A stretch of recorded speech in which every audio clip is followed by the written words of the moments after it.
What's going on, everyone, and welcome back to this week's installment of The Lake Show. Now, I'm happy to introduce my next guest, Devlin Dunn, owner of ChefThreadsClothing.com. How you doing, sir? Good, Dom. How are you? I can't complain, man. Just working a lot. I hear you there. Yeah? Yeah. You worked today, didn't you? Yep. Long day today. Yeah? How many hours, typically? In the summertime, roughly around 60 to 70 a week. 60? Oh, God.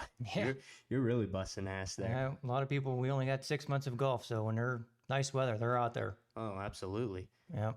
For those people who don't know, he works at the Lake Club. And, I've been golfing there a couple times. It's a fun time. Yeah, And it's a good track. I just started getting into golf because, what the hell else am I going to do when I'm 60, 70 years old? I'm not going to be able to lift weights like I used to. But, I guess that's just one skill I need to pick up eventually, right? That's a good hobby to have the rest of your life. Do you golf? Mm-hmm. Yep. Would you say weekly? Since I became a golf professional, I can count on one hand how many times I played golf this year. Really? When it used to be at least once a week. Really? Yep. That's actually crazy. It's kind of sad. Yeah, but we all get there eventually. So, Yep. we got to do what's best for us at that point. Yeah, for sure. So, Devlin, give me a little bit of a background about yourself, where you grew up, where you went to school, everything like that. Sure. Grew up in this area, Youngstown area. Went to Canfield High School. You went to Canfield? Mm-hmm. I know quite a few kids from there. It's a great school. Yeah. Graduated in '08. After that, I took about a year off, and I was going to go to culinary school. Okay. And the school I was going to go to, so I sent my deposit in. It was in Le Cordon Bleu in Pittsburgh. Okay. Sent my deposit in, and I get a letter in the mail, I don't know, maybe a month later, Really? saying, we're going to file bankruptcy, and here's your money back. Wow. Yeah. That quick? They Yeah. filed for bankruptcy? Yeah, so I never ended up going, and I ended up doing a job at Michael Alberini's.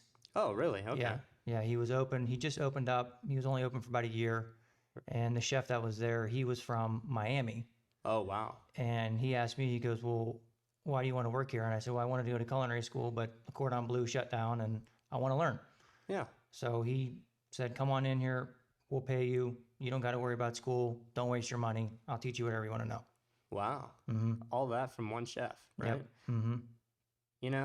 It's crazy. Like, you never know how things line up. Like, you just meet that one person and then everything, like, changes for you in a way, right? It's very true. So is there any specific did you contemplate going to college at all, or was it made up in your mind that you didn't want to take that route? A part of me wanted to go to college, but a part of me did not. Okay. I was way more hands-on than I was in the books. Okay. So I knew that once I graduated high school, I was probably going to go straight into the workforce. Okay. And if I wasn't, I was going to go there to broaden my horizon on culinary. Understandable. But a lot of kids are like that, especially nowadays. There are some people who are, just they don't want to deal with any of the bullshit that school has to offer. Plus it's a big chunk of money that you're going to be taking out. Right.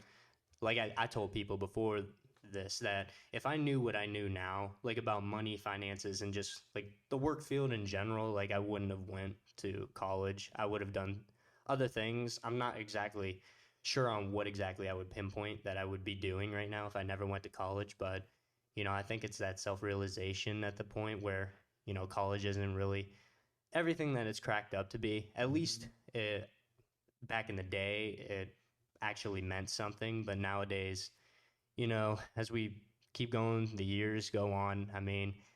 College degrees kind of lose their value in the eyes of a lot of people. What would you say your biggest issue with college is? Like from an outsider's perspective looking into it?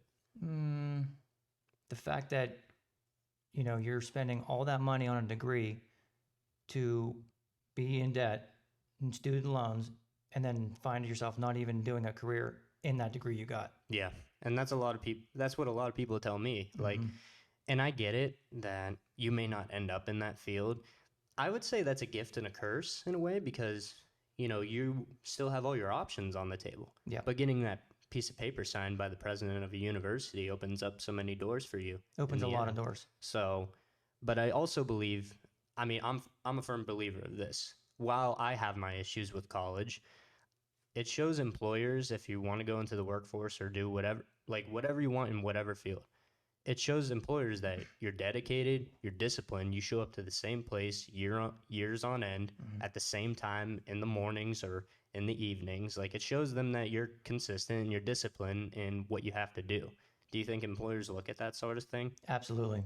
I mean, every job I've ever had, I've always moved myself up pretty quickly because they see what kind of worker I am. And it's the same thing what you just said. When you have that kind of a dedication, you show up on time, you do what you need to do, you go above and beyond, you're going to move up quickly. And I don't have a college degree. Yeah. I mean, it's kind of crazy just hearing that from someone else, because everyone, like, obviously my age, because they're still in school or just fresh out, you know, you're a little bit older than us. So, you know, you have a good experience in dealing with all that stuff. So after, let's circle back. So you went to Michael Alberini's. Where did your career take it?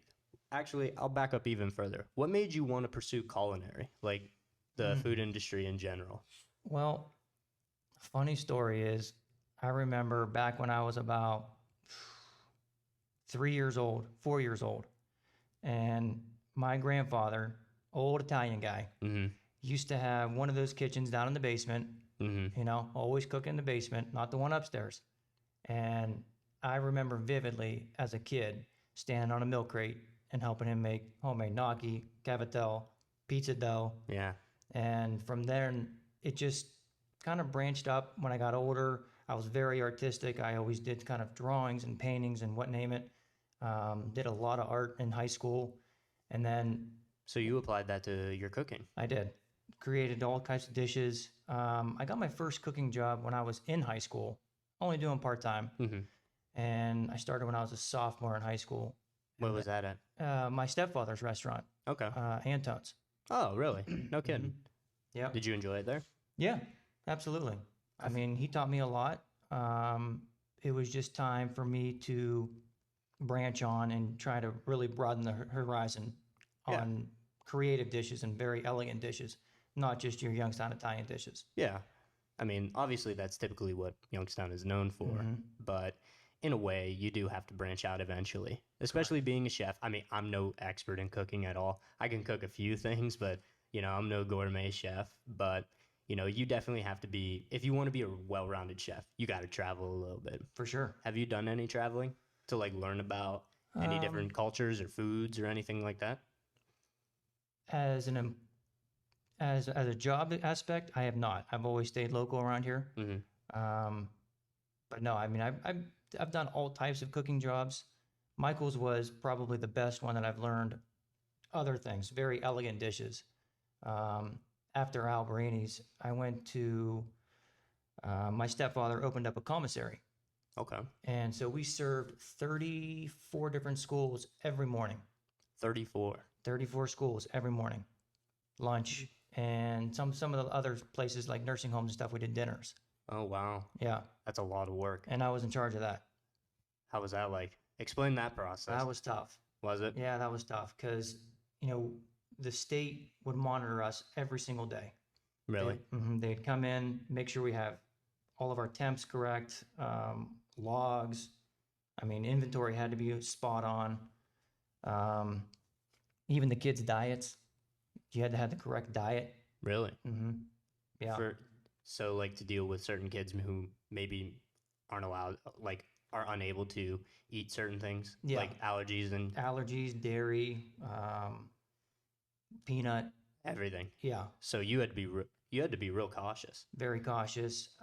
Even some of that, like even if you are cooking something for this in general school, and then that you have a people that are kids that are peanut allergy or whatever, you have to go in a separate room to cook their meal.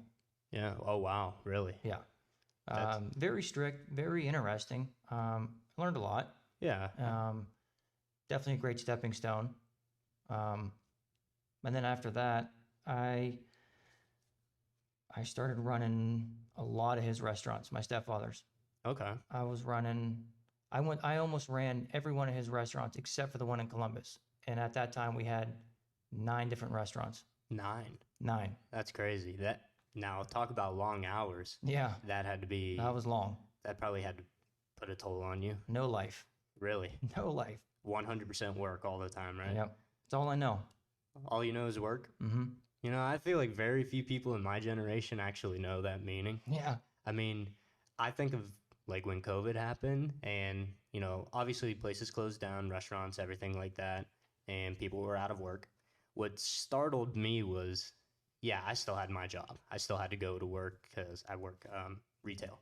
But I found it crazy that there was so many job openings and nobody wanted to work at all. Hmm. What I don't get what happened. Like all of a sudden that people just became so fucking lazy. So lazy. And I, honest to God, it's still like that today. yeah, I mean, it's so hard to get workers where we're even at now. really. Yeah, I mean, we struggle to find. Luckily, knock on wood, we have good kids Hmm. from that are still in high school or freshmen in college Yeah. who are phenomenal workers. But it's hard to get more. Yeah. You know, these guys have been around for 4 or 5 plus years, and to get new guys in here, it's just difficult to get them in. Yeah. It's it's understandable, but at such a young age, I feel like that's a good thing that you know, bring in like a younger workforce is because I feel like the eagerness is still there to learn different things and, you know, see where they fit out in the world. Hmm. What do you think about that? No, I agree. You got to start somewhere. Yeah. You got to start somewhere, even if this is just a part time or just something to try out. Yeah. You know, just learn, meet people. Yeah. Who knows where it's going to take you? You never know if you'll want to do this as a passion or a career or anything like that. Correct. I attribute like exactly what I'm doing right now. Like I said before, I've said before on this platform, I had no idea what I wanted to do 2 years ago, and I mentioned to you and to everyone that I've changed my major 3 times. It's Mhm. like I had no sense of self-direction at all. But, you know, you have to try new things. And luckily for me, I stuck with this ever since the beginning of January of this year, and it's, you know, it's kicked off for me. And, you know, I feel like I have a renewed sense of purpose, renewed sense of like excitement in a way. Good. Do you think that's something very important, like in for kids these generations? Like, you know, you have to be not necessarily just go job to job, but you have to find one thing that, you know, at least maybe it's not the greatest job in the world, but you are passionate about it and you just wake up in a good mood and go kick ass. Hmm. Do you think that's the biggest thing out of everything when it Yeah, comes to jobs? I definitely agree on that. Yeah, I agree that you have to at least enjoy what you're doing. Hmm. I mean, that's why I was a chef for all those years. You know, yes, it was hard work, it was long hours, but I enjoyed putting food, creative food, on a dish in front of somebody. Yeah. Did you ever do you ever watch any cooking shows? Hmm. What's your opinion on Gordon Ramsay? Love them. Love him. Love them. I feel like a lot of people hate him just the way he talks to people, but I look at it like obviously I'm not a chef and I'll never know what it's like to be a chef because I'm just not it's not something I'm really interested in, but what's your takeaway on people who hate the way he like berates people on national television for their dishes? All I can say about that is that they have very thin skin. If you work in a kitchen, you have to have thick skin. You're gonna get criticized. You're gonna get called an asshole. You're gonna get called a dumbass. That's just how it is. You know, I grew up in kitchens like that. My stepfather was in my face all the time. So Now, that's just not a Gordon Ramsay thing. No. That's just a normal in the restaurant that's a industry. normal thing. Wow. They are beating you down, telling you faster, faster, faster. This needs to go out. This got to go out. What the fuck's wrong with you? This got to go out. You know, that's just how it is. And God, it's like a football coach yelling in your fucking grill. yes, and that's why I like Gordon Ramsay because he doesn't sugarcoat nothing. He shows you what it's really like to be on the line. Mm-hmm. And I see a lot of chefs today that can't handle the heat. They can't handle it anymore. Oh, I see. When I watch, my biggest thing was MasterChef. I used to watch that all the time. I got out of it a little bit ago, but you know, every now and then I find myself watching a couple episodes to see like grown men and women cry when Gordon Ramsay or any of the other celebrity chefs decide to criticize one, like not even berate them, but like simply critique Mhm. like how they prepped it. Like I want to say grow up, Yeah. but at the same time, I don't know how I'd react if I laugh. I was cooking in front of Gordon Ramsay. But you laugh at that. I laugh because how are you going to learn? That's true. How are you going to learn if you don't screw up and get bitched at? That's true. That's how I learned. I feel like that's how a lot of people should learn. That's how I learned. Like you gotta fuck up. Yeah, And you have to. You have to fuck up in this world in order to, do better. For sure. I mean, when I was in high school, when I told you I had a part-time job at my stepfather's place, I was just a basic prep cook. I wasn't a chef, just a basic prep cook. And then I wanted to bump up. I wanted to learn more. So the one night, they're like, "Hey, this guy's calling off. We need you on the front line." Okay. Never did that before? No. At that point? I mean, Okay. here and there, but never by myself. Okay. Oh, so it was just you. Just no matter, me. Okay. Me and one other guy. Oh boy. How'd that go? I get on the line. It was I think it was a Friday or Saturday night. I can't remember. Those are busy nights. Correct. I don't have to be in the restaurant industry to know. Right. Fridays and Saturdays, those are busy. But it was busier than normal. Okay. Why am I getting my dick kicked in right now? And ladies, like, my manager was like, "It's Valentine's Day." I'm like, "Oh my God." Oh, of course. And I'm just getting slammed back there. But that's how I learned. That's understandable. Did customers bitch at you? I had some, I had some customers that were like, "It's been 45 minutes and I got my dish. What's going on back there?" What do you say to people in that situation? Because I'm trying to compare it to something. Okay, so I was a bartender for a couple months at this small bar down in Lowville. It wasn't necessarily the busiest place, but it definitely, it got packed sometimes, especially on those Friday nights, like right after, Lowville's high school football game ended. That's like one place everyone likes to go. It was a struggle to get drinks out, For sure. and I've been bitched at and yelled at for this is taking forever, and I rolled my eyes at people, which I know I'm not supposed to do. I felt like a dick. Yeah. There's so much shit I wanted to say, but I don't know exactly I didn't know exactly how it felt to be on the other end of that. The nice thing is that when you're in the kitchen, you are behind a wall. Nobody knows who you are or sees you. Yeah. So you can say whatever you want, but we don't. Typically, we don't. We just, put your head down and Keep just it cool. keep pumping the food out. Just try your best. Either now, if I was in an executive chef position and that happened, after the food came out, I would go out to the table and tell them, "Hey, our apologies. Either half your meals half off, or your desserts on us, or whatever you'd like." Did anyone what was the worst critique that you ever got? It could be from a customer or from one of your mentors as a chef. There had to be one that it really kicked your ass, right? Honestly, I can't think of one off the top of my head, but I mean, I've gotten told before, "Hey, this sucks. Do better." Like straight up, it sucks. Oh, yeah. Oh man, I feel like that would be the worst insult, just because. But see, I liked it. That's straight and to the point. Yeah, I like it. If it sucks, tell me. What did I do wrong? Why does it suck? And I'm going to do better. I agree with that. No matter what it is, Yeah. you can apply that to anywhere in the field. Do I not? What am I supposed to be doing? What am I not supposed to be doing? Tell me. If I fucked up, I fucked up. Yeah. So I'll change it. But at the time, is it a little bit of a shock? Yeah, it's a punch in the gut. Yeah. Yeah, Makes it's you a feel punch in the sick. gut. Yeah, because I mean, if you're putting all this effort into a dish, and then somebody don't like it, and you're like, "Oh, okay, well, I guess Yeah. I'll take that on the shoulder and just do better." Do you have any pet peeves in the restaurant industry? Table hopping. That's a culinary term. What is that? It's when a server will go take an order at one table, then go take an order at another table, then maybe even one more, and put in all three tables at one time. So we get all those tickets at one time. Oh, so That's the called- clock starts Yeah, like that's that. called table hopping. Usually you should do is when you go to a table, if you're a server, take their order, bring it to the POS, type it in, send it to the kitchen, go to the next one.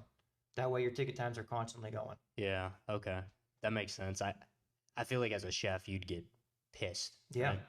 Right? Have you ever, I imagine you've had a couple incidents like that, right? Yeah, I'm not too proud of it, but I've yelled at a couple servers here and there. Well, you got to at some point. I mean, if, a restaurant's supposed to run like a well-oiled machine. I mean, one thing fucks up, then it just screws up the whole process for, the rest of the night in a way, right? I agree. And I was I imagine it's real tough to like catch back up when you fall behind. Oh, it's And very tough.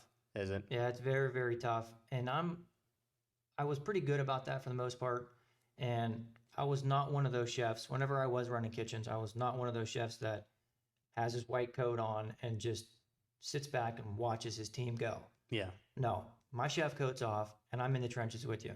Okay. I am on that line. I'm not letting you fail. I'm not letting you get buried. Yeah.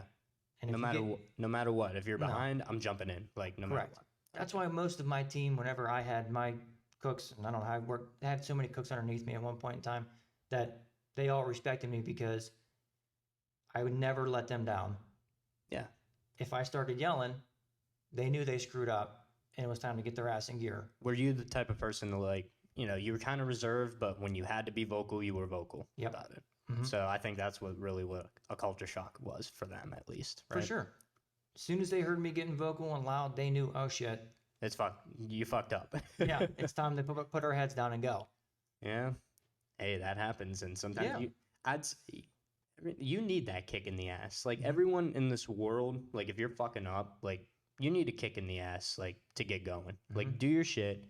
You know, if you know what you have to do and won't do it, like the only person you have to blame at the end of the day for being, you know, unhappy or unsuccessful, that's you. It's yourself. Like it's yourself. Mhm. That's it. There's no one else you can blame. Can't blame your friends. Can't blame your family. You know, it's all on you. Yep. Like you have to have a certain amount of self-belief in yourself to, you know, go out and achieve what you want to achieve. For sure. I've been on this about people for a while. Like there's no such thing as handouts anymore. Like if you want what you think you're worth, go out and get it. Yeah. Like put in the effort. Like it's supposed to be hard. Like life in general, no matter what career it is, if you want to excel at the highest level in everything, it's going to be hard. Like not one bit of it is easy. No, nothing is ever handed to you. And I imagine in the restaurant industry, that's the biggest thing, right? That nothing's handed to you. No, nothing's ever handed to you. I imagine you had to bust your ass for years on end to end up where you were eventually, right? Yes. I was 14 and I was a dishwasher at a restaurant. Mm-hmm.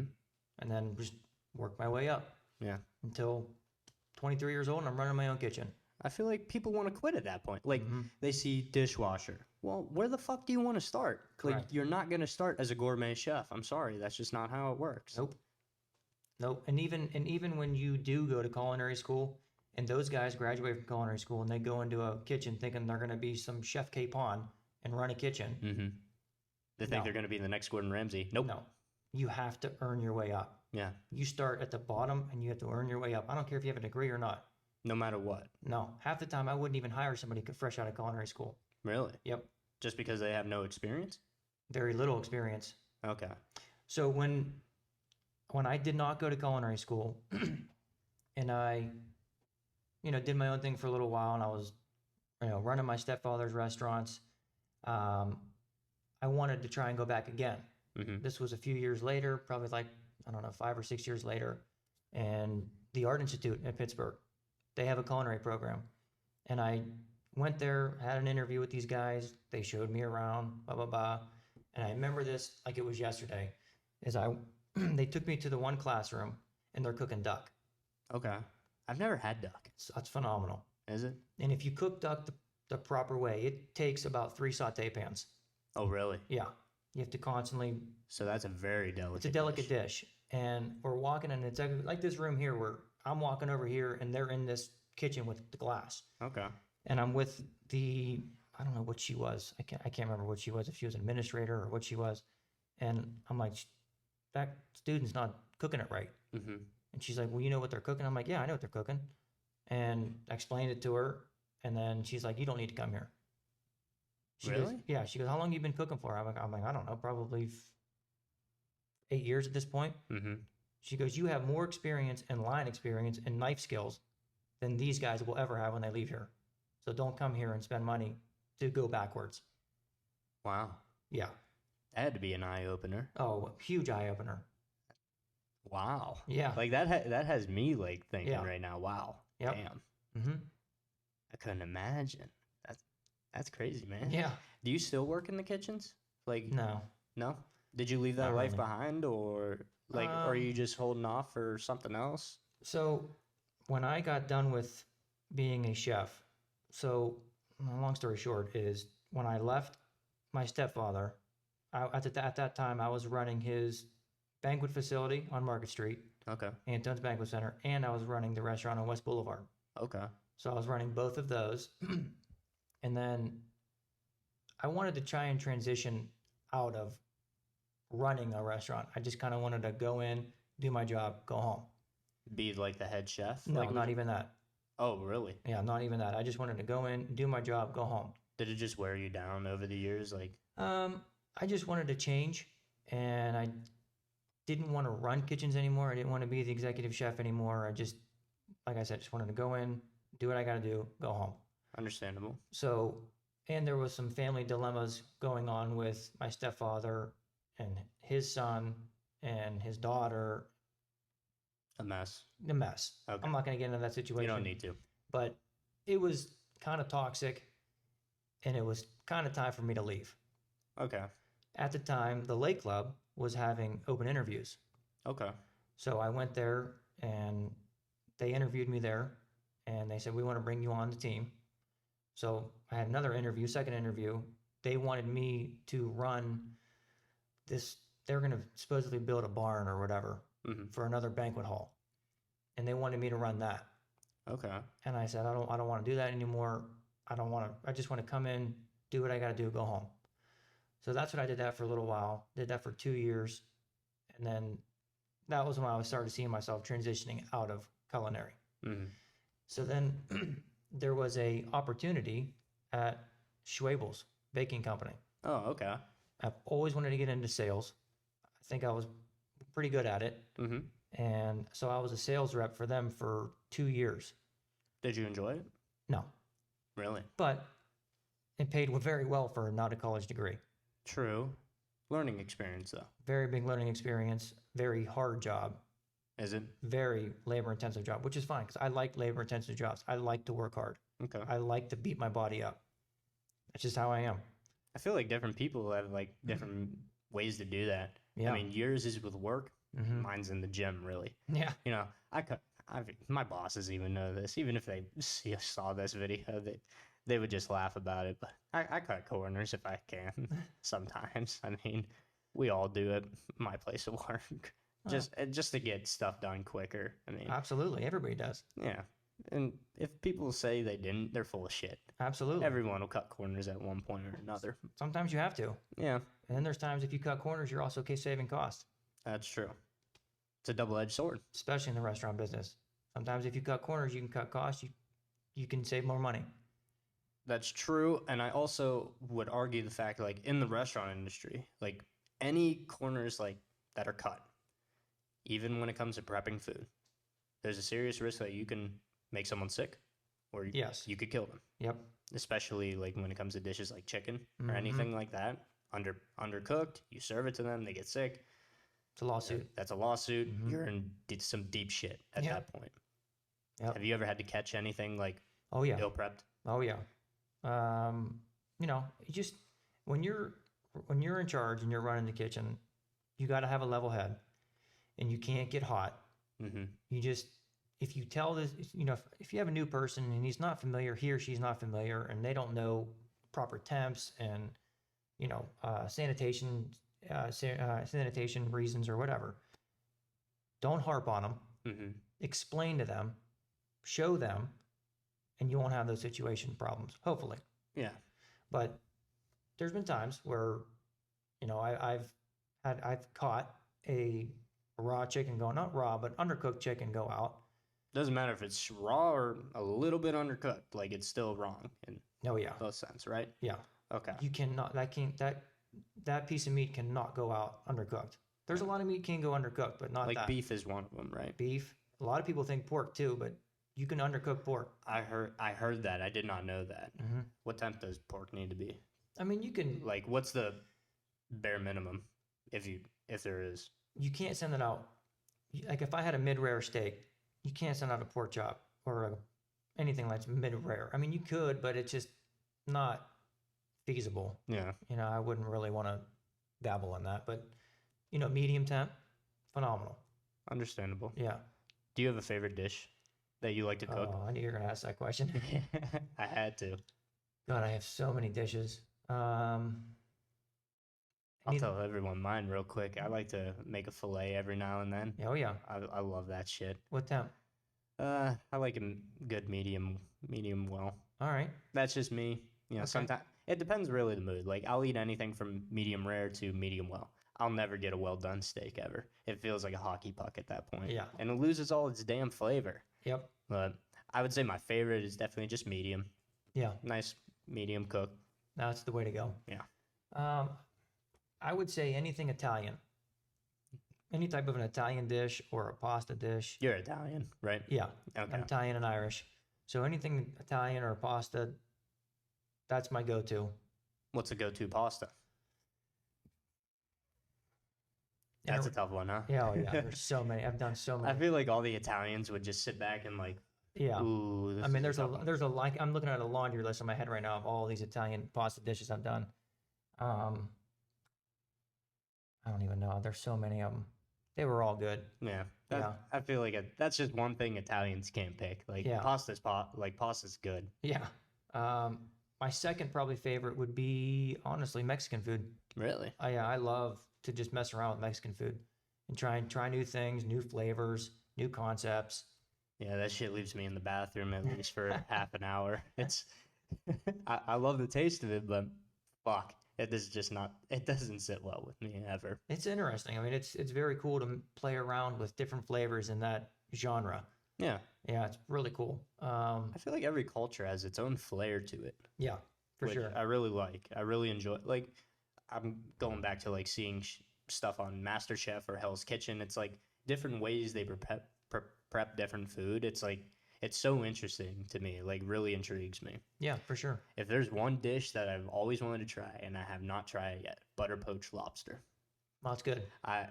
I haven't had it yet, and I really want to. Like, it sounds like phenomenal to me. It's very delicate, very soft, but like buttery. Yeah, I mean, it tastes like buttered lobster, yeah. but it's delicate. It's just the way it's prepared, right? Yeah. I saw like it was an episode of MasterChef where one on one to see who stayed and who went home. I saw the whole process that they did to cook a butter poached lobster. I was like, wow, like that takes finesse. Like Yeah. you have to be spot on with this, that, and the other. I'm like, damn, like that's attention to detail. For sure. I imagine a lot of dishes. I feel like a lot of dishes are like that though.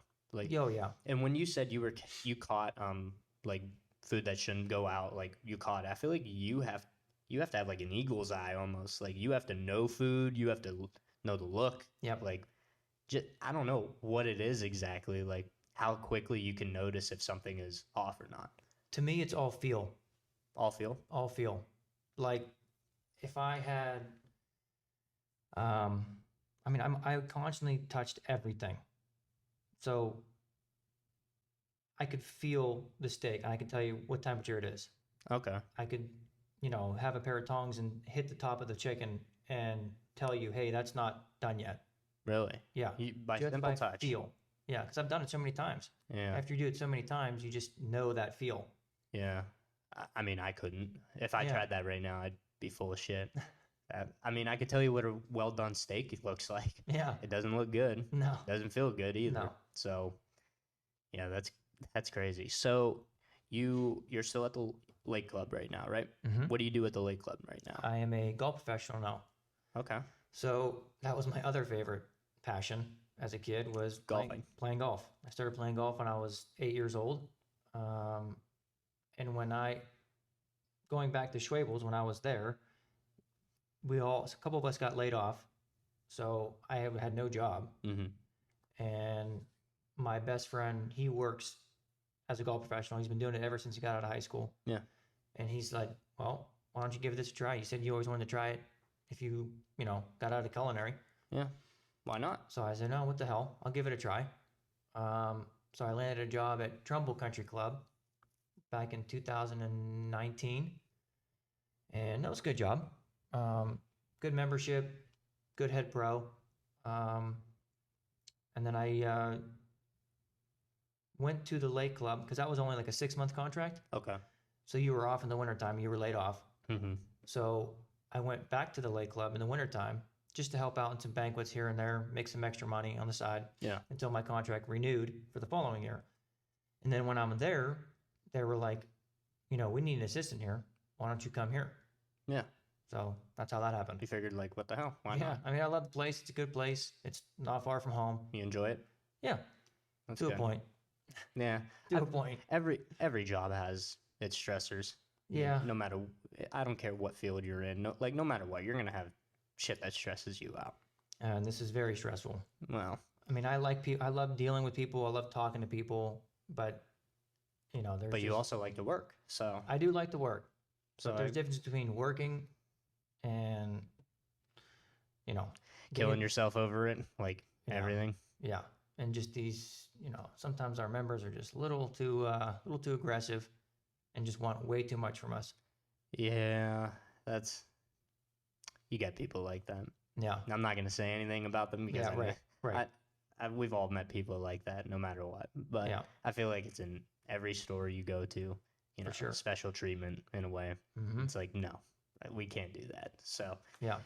it is what it is. So talk to me now, because when did you start Chef Threads Clothing, and what led you to start that? So when I first got hired at the Lake Club as a chef, this was just a joke. Like It was a joke? Yeah, this was a joke. No shit. Yeah, we were just messing around in the kitchen, and we were like, let's put some let's just put some derogatory kitchen terms on T-shirts. And just saw them. Yeah, Simple as that. yeah. So That's crazy. we never did. No? No, we never ended up doing it, but it was just an idea, and it branched out. And so I think that was in 2015 or 16.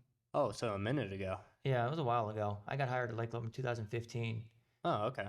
and then I think it was like 2016 or 17 maybe, when it was just like I said, it was just a joke, and we were just throwing it out there. And then I came up with the name Chef Threads, Mm-hmm. and I didn't have anything like LLC or none of that stuff. Just created a makeshift Shopify store, Yeah. and we never ended up going live with it. We were just messing around. Mhm. So I don't know, a couple years later, well, now I'm sorry, now. So going back to about 6 months ago, I was listening to a podcast of an investor, and he said the number one side hustle is a clothing line. Number one side hustle is? Yeah, Really? yeah, like the cheapest side hustle is The cheapest? yeah. Really? And I was like, I don't know about that, because now that I'm in it, I'm like, yeah, no. Okay. Yeah. But I heard him, and I listened to it, and I said, well, I already have one. I'm just not legal yet. Yeah. So let me pursue it and see what happens. So I got an LLC, got all my documents straight, not the real estate license, consumer license, Mm-hmm. and started going. Got a company out in Detroit, Michigan that does all the printing. Okay. So, Did you come up with a logo personally? yep. That's clever. It's clever. I Thank you. really liked it.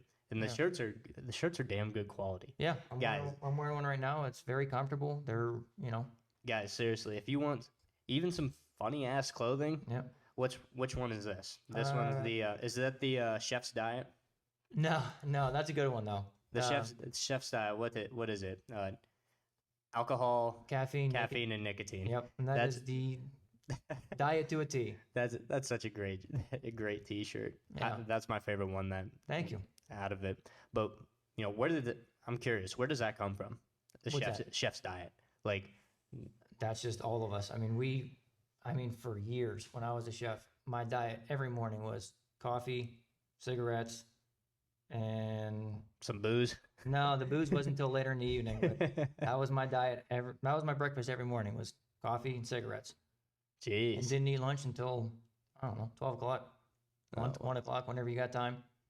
What time did you get there? I usually started around 8:30, 9 o'clock every morning, Okay. and then would leave at 9 o'clock at night. Yeah, fuck that. that's crazy. And I couldn't the imagine. alcohol comes into play because when a restaurant closes, what is there to do at 9, 10, 11 o'clock at night? In Ohio. Go to a bar. Yeah, that's true. Yep. I feel like if it was in like, good place like Miami, fucking LA, Yeah. there's millions of things to fucking do in those places. Yeah, not here in Ohio. No. No. I try not to bash it so much, but it's just hard not to. Like Yeah. here the only thing like that I can think of to do, like that's genuinely, and I wouldn't even say genuinely fun. Like I enjoy going to Steel Valley. Mm-hmm. That's about it. Yeah. Except Stone Fruit Coffee. Yeah, for sure. I'm there every day. Yeah.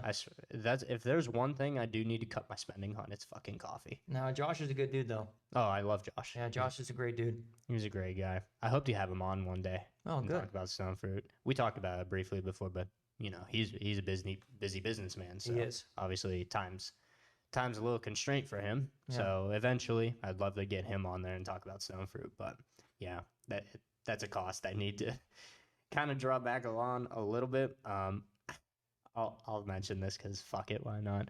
I spent $550 one semester at Stone Fruit. Wow. One semester. That's a lot of coffee. Yeah. So at that point, that had to be like almost 2 years ago at this point. But yeah, some days I needed at least 3 cups to get me through that day. I feel that. It's just like, but you've watched my channel before and you know like what I talk about. I've done with mental health and all that stuff. Someday when I was in that dark place, sometimes I just, I had no drive at all. Didn't want to get out of bed, didn't do nothing. 3 cups of coffee, obviously that's going to wake your ass up. Like no matter what, I couldn't sit in bed at that point. So sometimes that's what I did. Drink 3 cups of coffee, all that caffeine, it forced me like, okay, you're awake now, go do something. Yeah. It's unfortunate, but I'm out of that. I've been out of that stage of my life for a couple months now, which, it's one of the greatest feelings in the world. Getting rid of depression and everything? Yeah. Good. It's one of the... Yeah, that's good. And my opinion on depression, it's varied throughout the years, but, actually going through something, it actually, made me really think about everything, like too much in depth.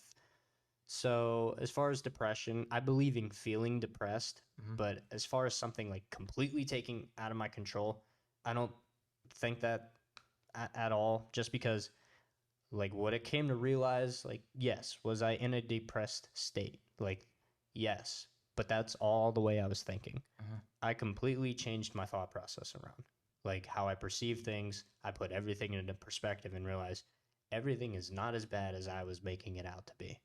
And I came to terms with everything that, has held me back. I came to terms with people who have hurt me in the past. It's like I hold no grudges anymore.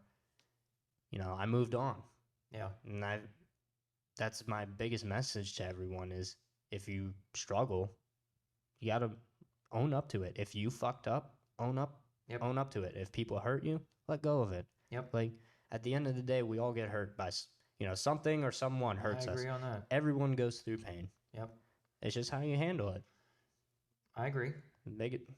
That's really the biggest message I could tell people is, there's greener days, like there's better days ahead of you, but you got to put in the work for it. If you're going to accept being miserable, well, guess what? Life's going to give you nothing but misery. Correct. So you're going to have a very short life. Yeah, very. And people who know me, I've been there. So have I. It's a bad feeling. I have bipolar. Really? Yep. I take medication for it every day. Really? Yep. And you would never know it because I handle it very well. There's days where I battle, but I just turn it off. There's your reason to keep going. Yep. Like we all deal with stuff. Yep. I would have never knew that if he didn't just tell me that. Yep. No matter what. It may appear that, everything is okay. Sometimes it's really not. Mm-mm. So don't put on a front for everyone. Nope. Be open and honest about yourself and who you are. Right. And tackle your issues. Tackle them every day. That's amazing. Every day. I appreciate you sharing that with me. Just don't let it bother you. Just do you. Yeah. If you got something wrong with you, go above it. Go beyond it. Tackle it head on. Tell it to fuck off. Literally. That's what I do. Good. What I tell people is like nothing in this world can like really hold me back anymore. Yeah. Everything that happens, if life wants to punch me in the face, guess what? I'm going to knock its ass out. Yeah. So, I'm going to keep going. I'm not going to be knocked down. I have my bad days. Yep. We all do. Oh, yeah. But, I've gotten to the point where I don't let it affect me for days and days and, days, Months. weeks, months, Right. years in my case, on end. Right. I just don't allow it to happen anymore. I used to, and I don't anymore now. I feel like a lot of people have. Oh yeah, and it's a lot. It's very easy to do, and you live here. It's very easy. I think it's also very easy to put things off. Like, I'll deal with it eventually. Mm-hmm. Well, how many eventuallys is it going to take before you realize you have fucking issues? Like, Yeah. you have shit you need to deal with, get off your chest, and heal from. Correct. I completely, and I've said this before, early last year, this probably had to be like April. That was my breaking point. I saved 5 years worth of stuff up. Traumas, heartbreaks, pain related, you name it, I had it. Yeah. And I saved it up for 5 years. Mhm. And it all came crashing down at one point. Mm-hmm. And I felt paralyzed. For sure. I felt like I couldn't walk, I couldn't talk. I felt sick to my stomach, like Mhm. literally threw up that night, looked myself in the mirror and realized like you have a fucking problem. Yeah. You gotta do And- something. Had to. Yeah. And I feel that. ever since then, it was a long, painful process, Mm-hmm. but I hear you there.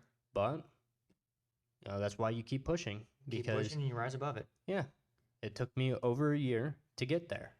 But guess what? It happened Mm-hmm. because I stayed consistent, stayed disciplined to the process I committed myself to, Right. and I overcame it. Yep. And That's how you become successful too. no matter what, Yep. just overcome it. Mm-hmm. Endure the pain.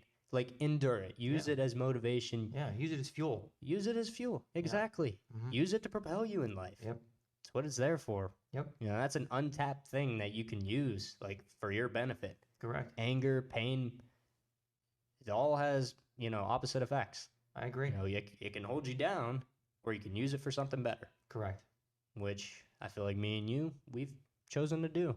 I agree. And I hope a lot of people, they end up doing that. I hope If so they- too. If they struggle, overcome it. Yeah. And if you can do it without medication, more power to you. I agree. I wish I had to take a pill every day, but Hey, it sometimes keeps a level head on me, so I have to. sometimes it's what we got to do, my Yeah. man. No, for sure.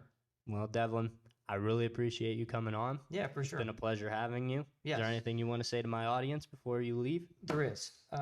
So the month of September, Mm-hmm. I want to do a promo on my website. And when you go to place an order, just type in the Lake Show, at the Okay. promo code, and you'll get 20% off Sweet. whatever thing you got, whatever you want. And then also, I also want to show we finally got our chef coats in finally, because Nice. this is what started it. Was when I was running a restaurant in Austin Town. It was called Jeremiah Bullfrogs, Okay. and our logo was a bullfrog. It was a bullfrog. Okay. Yeah. So I wanted a lime green chef coat with a bullfrog on the back of it. Okay. And I'm thinking to myself, holy shit. Like, there's no other chef coats on the market. This would sell. Yeah. So that's what started the idea was, and so this is the back of the coat. Get it out in there. So this is our, it's called the Executive. That's the Executive logo, just on the back of the coat. I like that. I Looks really good. do. And I then think the it feels good too. front of the coat will have, your name, the establishment you're working at, and then your title. And that is complimentary when you buy a coat. And it will not be, this is heat pressed on. Oh, okay. When you buy a coat, this will be stitched on. So Okay. it'll have your name, your company's name, and then your title. And that'll be complimentary whenever you buy a coat from us. Okay. Yeah. Well, I really appreciate it, Devlin. For And sure. I encourage everyone, head to chefthreadsclothing.com. Correct. Get yourself some gear. All right. And Devlin, thank you one more time. Thanks, I brother. appreciate you coming on. Appreciate it. And that's going to wrap it up this week on The Lake Show. Make sure to like, subscribe, leave some comments down below, share with your friends. I'm your host, Dominic Lako. God bless.